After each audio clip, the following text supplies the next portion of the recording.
Bitcoin dan aset kripto lainnya mencoba recovery setelah mengalami akhir pekan yang brutal kemarin itu teman-teman. Apakah Bitcoin ini bisa kembali confident di minggu ini? Simak terus ya teman-teman, karena saya akan ada ulasannya tentang beberapa faktor yang bisa membuat Bitcoin dan aset kripto lainnya itu terjadi recovery. Dengan tambahan juga ini, ada 4 altcoins teman-teman yang dalam persiapan itu untuk strong breakout dalam minggu ini. Welcome back everybody to Black Cuan. Terima kasih ya telah mengupdate berita kripto dari channel ini. Untuk yang pertama hadir di Black Cuan, silakan untuk menyempatkan menekan tombol like atau memberi komentar, dan jangan lupa untuk mensubscribe channel ini serta bunyikan loncengnya ya, agar kalian bisa mendapatkan notifikasi ketika saya mengupload berita kripto lainnya nanti. Terima kasih ya. Dan sekarang ini kita berbicara dulu ya mengenai pandangan si Willy Woo di sini. Here is who caused Bitcoin plunge to 21K. Willy Woo explains. Jadi dia menjelaskan siapa sih penyebab utama ya, atau aktor utama lah yang menyebabkan Bitcoin ini jatuh sampai 21.000, bahkan di bawah 21.000 teman-teman.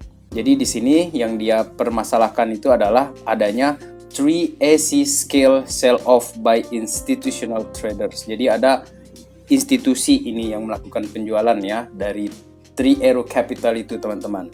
Dan juga di tweetnya ya yang dikutip oleh You Today, di sini juga dia katakan mengenai DXY ya. Jadi dolar itu memang sedang strong-strongnya sekarang ya. Kemudian ada juga di sini sell off ya. Jadi penjualan dari institutional traders tadi yang kita katakan itu teman-teman. Tetapi menurut Willy Woo ya di sini dia meng-highlight di sini mengatakan bahwa ini adalah signifying accumulation is in play. Jadi ini orang-orang sedang melakukan akumulasi. Jadi kemungkinan akan banyak masuk juga ini traders-traders lain atau institusional lain yang akan masuk ke Bitcoin ini teman-teman. Kalau melihat apa yang dikatakan oleh si Willy Woo di sini. Kemudian breaking down Bitcoin, what traders should watch as BTC tracks with Nasdaq 100. Jadi coba kita lihat bagaimana pergerakannya Bitcoin ini yang kita sesuaikan jalurnya, pergerakannya itu seperti yang terjadi juga di Nasdaq 100 teman-teman. Dan ternyata untuk pergerakan Bitcoin ini, seperti yang dikutip dari benzinga.com ini ya, ternyata Bitcoin masih mengikuti pola pergerakannya Nasdaq 100 teman-teman. Jadi yang kuning ini adalah polanya Nasdaq, kemudian si Bitcoinnya ini adalah yang warna biru ini teman-teman. Jadi masih ngekor lah Bitcoin ini sama Nasdaq ini teman-teman. Jadi saya itu baru akan puas ini melihat ini jika Bitcoin ini sudah memisahkan pergerakannya dari pergerakan si Nasdaq itu teman-teman. Dan saya berharap kedepannya ini sudah tidak berkorelasi lagi nih, supaya kita bisa melihat pergerakan yang lebih confident atau lebih mandiri lah untuk Bitcoin ini teman-teman, nggak terpengaruh sama si Nasdaq ini. Kemudian dari Stockhead ya, seperti yang saya katakan di awal tadi bahwa Bitcoin and crypto market attempt recovery from messy weekend. Jadi di sini dia katakan bahwa mencoba ini untuk recovery dari akhir pekan yang brutal itu teman-teman. Jadi kalau kita lihat untuk sekarang ini Bitcoin ya, dari Fear and Greed Index-nya ya, sekarang ini pun berada di 27 ya, dan kita ini masih berada di level fear teman-teman. Dan udah lama ini kita berada di bawah ini, di fear terus, kita di ketakutan terus.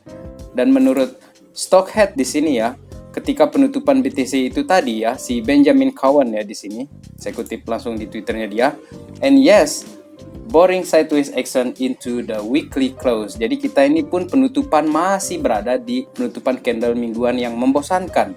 Tetapi kalau kita melihat apa yang dikatakan oleh si Michael Van de Poppe di sini, memang Bitcoin ini tidak ada penguatan bahkan setelah terjadi kehancuran kemarin itu teman-teman. Jadi bounce-nya ini memang ada bounce dan lemah menurut si Michael Van de Poppe, karena sedikit sekali buyers itu yang masuk, dan ETH juga ikutan-ikutan turun di sini teman-teman. Jadi menurut dia kemungkinan kita akan melihat sampai 19 ribuan dolar setelah sebelum dia ada pembalikan. Itu yang diisyaratkan oleh si Michael Van de Poppe di sini teman-teman. Kemudian dari CoinGapes ya, Bitcoin relief rally may surge another 6%, but what next?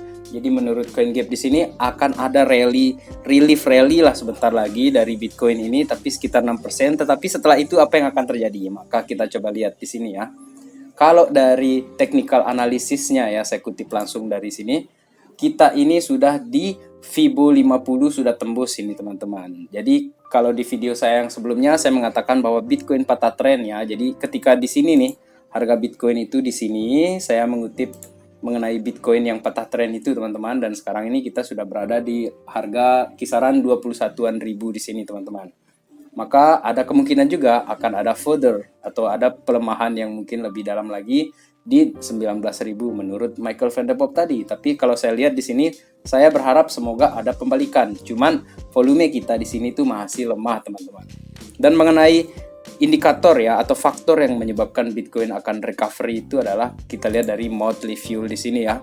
Di sini dikatakan dua kripto yang bisa memimpin ya untuk recovery di market kripto itu teman-teman. Yang pertama itu sudah jelas Bitcoin. Jadi Bitcoin ini merupakan bosnya lah. Jadi kalau dia recovery cepat maka yang lain juga akan ikut-ikutan. Termasuk ETH yang meskipun diberi julukan sebagai bosnya altcoins, tapi bosnya semua kripto adalah Bitcoin. Dan menurut Motley Fool di sini itu adalah ini berkaitan dengan adanya BlackRock yang partnership dia dengan Coinbase kemarin.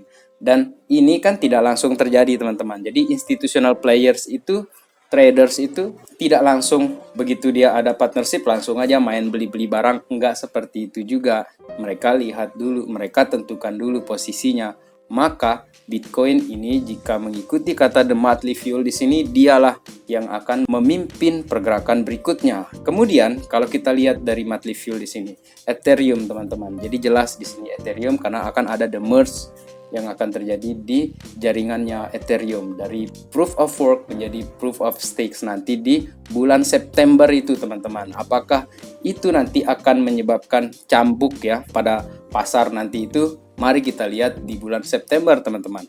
Karena banyak sekali stakers ETH itu yang sekarang itu sudah menyimpan banyak ETH-nya itu di stake pool ETH ya untuk menunggu hadiah atau rewards dari the merge-nya Ethereum itu tadi. Dan ada satu lagi di sini faktor katanya dia yang menyebabkan Bitcoin itu akan recovery itu nanti adalah mulai berkurangnya tensi ya, konflik antara Cina dengan Taiwan, Rusia dengan Ukraina. Jadi jika mereka sudah mulai konsolidasi, mulai cari damai, nah disitulah katanya yang merupakan wild card factors. Jadi kalau kita bilang ini kartu jokernya lah atau kartu setannya lah yang di dalam kripto ini, dia akan menentukan arah dari pergerakan aset kripto ke depannya teman-teman. Jadi apa pendapat kalian ini mengenai wild card factors di sini? Karena banyak sentimen-sentimen lain juga yang mungkin nanti akan menjadi penentu pergerakan Bitcoin selanjutnya selain dari Bitcoin dan ETH. Silakan tulis di kolom komentar ya. Kemudian faktor berikutnya ya yang saya ingin bahas di sini mengenai pergerakan selanjutnya Bitcoin ya atau recovery yang kita katakan tadi itu adalah mengenai DXY teman-teman. Apakah penguatan dolar ini itu akan terus lanjut atau dia akan ada koreksi di sini? Nah, menurut saya jika Bitcoin nanti itu akan bisa recover sampai 6% atau relief rally 6%, maka kita butuh si DXY ini untuk koreksi dulu. Nah, sementara sekarang ini dia lagi kuat-kuatnya ini baik di RSI-nya ataupun di pattern candlesticks-nya di sini teman-teman. Dan saya baru akan semakin confidence kalau saya lihat nanti dia di puncaknya ini di sekitar 108 itu ya. Kalau dia bisa ini terjadi pembukaan nutup dia di atas 108, 109 bahkan 110, maka kita kemungkinan akan lihat Bitcoin akan semakin drop teman-teman. Mungkin sampai 17, 18 itu kemungkinan. Tetapi kalau tertolak di sini ya di 108 di sini, maka ada kemungkinan Bitcoin akan bisa bernafas teman-teman. Jadi itu salah satu faktor juga yang akan menentukan nanti. Dan ditambah lagi dengan faktor beritanya si The Fed itu teman-teman, si Jerome Powell itu. Apakah dia akan semakin hawkish atau dia dovish ke depannya? Karena dia sudah ancang-ancang ini mau naikin suku bunga sampai 75 basis point ke depannya. Sehingga itulah yang menyebabkan terjadinya sell off karena ada berita yang hawkish itu. Kemudian faktor selanjutnya mengenai Bitcoin ini akan terus recovery ya. Bitcoin isn't going away. Digital Asset Company CEO says. Jadi seorang CEO dari sebuah digital asset company ya, perusahaan ya, yang bernama Gavin Michael ya, yang merupakan CEO dari ICE Founded Back ya, yang berbicara ketika di interview ya di Yahoo Finance ya pada hari Jumat, dia mengatakan bahwa crypto industry is not going away. Jadi dia tidak akan kemana-mana. So, ini bukan alasan untuk kita takut, panik ya teman-teman. Kemudian menurut Michael di sana ya, dia katakan bahwa BEX itu sudah berpartner dengan banyak sekali ya perusahaan-perusahaan internasional. Jadi yang menunjukkan entusiasme yang cukup besar ya untuk kripto. Dan ditambah lagi ya, dari Mike McGlone di sini teman-teman, dia mengatakan bahwa di Agustus ini teman-teman ya, merupakan titik awal untuk pergerakan Bitcoin itu ke depannya dengan lembut, dia mulus, dia pelan-pelan, dan akhirnya dia akan naik teman-teman. Dan masih katanya si Mike McGlone ya, dia katakan bahwa Bitcoin major rally just around the corner. Jadi menurut dia bahwa kita ini ada kemungkinan akan lanjut ini setelah di Agustus ini teman-teman. Karena penurunan ini sudah dalam katanya si McGlone, jadi persis lah yang dia katakan tadi itu bahwa Agustus ini merupakan titik awal untuk pergerakan Bitcoin. Kalau kalian setuju mengenai pendapat McGlone, silahkan tulis di kolom komentar. Kalaupun kalian tidak setuju, coba kasih tahu saya alasan kalian teman-teman. Dan sekarang kita menuju ke 5 ya, cryptocurrency yang punya setup bullish, strong bullish lah menurut saya ya ke depannya. Tetapi di sini saya akan mengeksklud ya, mengecualikan untuk yang Bitcoin-nya teman-teman ya. Karena kita sudah bahas dari tadi ini untuk Bitcoin-nya. Sekarang ini kita langsung saja ke altcoins yang pertama yakni BNB teman-teman. Jadi untuk BNB ini selama penurunan ini ya, dari sejarah saya membeli dia pertama kali ya dalam jumlah yang ya semampu saya waktu itu di Januari lah 2021 itu saya beli di harga sekitar $70 ya. Dan akhirnya BNB pada saat itu ya di puncaknya itu dia naik itu sampai kalau dirupiahkan ini teman-teman ya untuk yang BNB itu dia itu sampai naik ke atas 10 juta kemarin itu. Kalau di Indodax atau di toko kripto kita bisa cek grafiknya di sana ya.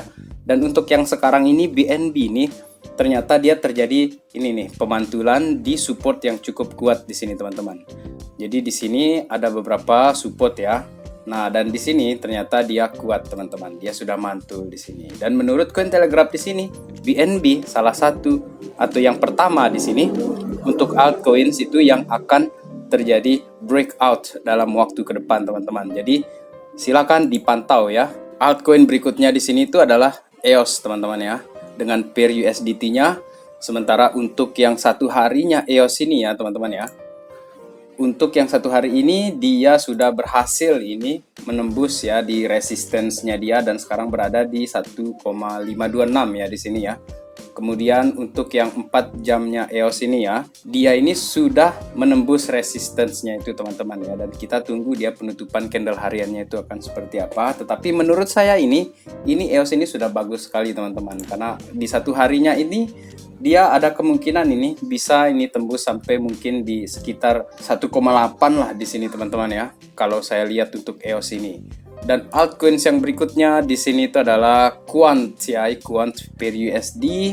Untuk yang satu hari Quant ini ya sudah bagus sekali ini pergerakannya. Karena kalau kita lihat dari exponent moving average-nya ya untuk EMA-nya dia ini sudah bagus sekali, dan RSI-nya di sini juga sudah siap mantul teman-teman. Tinggal apakah dia bisa ini hantam ini ke resisten di 154 ini ya teman-teman ya, karena sekarang dia masih berada di 113. Jadi kalau menurut saya untuk QNT ini ya, Quant ini kalau di 140 aja itu sudah sedap sekali ini nanti ya. Soalnya ini dari 113 ke 140, bahkan di ini resistennya dia tuh di 154 dan 162 teman-teman. Kalau dia berhasil breakout ini tembus lagi ke atas sana ini untuk chart yang satu hari ya, time frame satu hari, saya ingatkan lagi, maka ini sudah pertanda bahwa banyak sekali altcoins lainnya itu yang juga akan ikut serta teman-teman. Kemudian yang terakhir di sini itu adalah CHZ teman-teman, Chiliz ya. Chiliz ini ya untuk yang di time frame satu hari ya teman-teman ya. Kalau kita lihat di sini itu memang dia ini ada terjadi koreksi ini ya setelah dia naik ini di 0,28 lah di sini kira-kira. Kemudian sekarang ini RSI juga sedang terjal ini turun ya. Jadi sebenarnya pergerakan Chiliz ini itu diganggu sama pergerakannya BTC kemarin yang drop itu tiba-tiba. Tetapi kalau kita lihat confidence-nya Chiliz ini ya untuk dari chart yang satu hari ini teman-teman, saya masih yakin ini masih akan ada kelanjutan ini untuk pergerakan ke atasnya dari si Chiliz ini. Kemudian kalau kita lihat di time frame yang 4 jam ya untuk Chiliz teman-teman ya. Chiliz ini masih berada di support untuk tren naik teman-teman. Jadi tidak seperti BTC yang kemarin sudah patah tren.